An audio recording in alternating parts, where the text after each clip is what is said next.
leta yategekanije uburyo bukwiye kugira ngo abanyeshuri bose baronke ako kagurane atagucererwa. Ntaco tuma rero abanyeshure batiba kukaronka, ngira ngo vyoba vyavuye ngira ngo kukwikwega kwaba n'abandi, ivyo navyo tugiye kubikurikirana koko turabe yuko ivyo muvuze yuko ari vyo.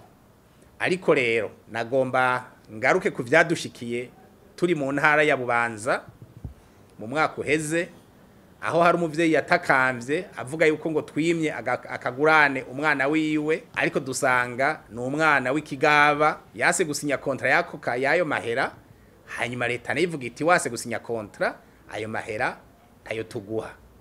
Acaja kubwira umuvyeyi wiwe ngo twamwimye ako kagurane kandi ari we gito, aranka kuvuga koko yase gusinya iyo kontra. Ni umunyeshuri wo muri NS, mu nyuma muri NS baramurondeye, nibaza yuko ubu yatunganirijwe, ariko ivyo yari yanse yabaye oblige yo kubikora, arasinya kontra nkuko abandi babikora. Murumva rero hariho abanyeshure rimwe na rimwe usanga muri dosiye yabo habuze akana kariya, bamwe bakaronka abandi ntibaronke, uwataronse agaca agenda aravuga ngo akagurane ngo kabuze kandi vyavuye kuri we. Nomenyesha abanyeshure baziko baratwumviriza yuko uburyo buhari kugira ngo baronke ako kagurane kandi bakaronkere ku mwanya.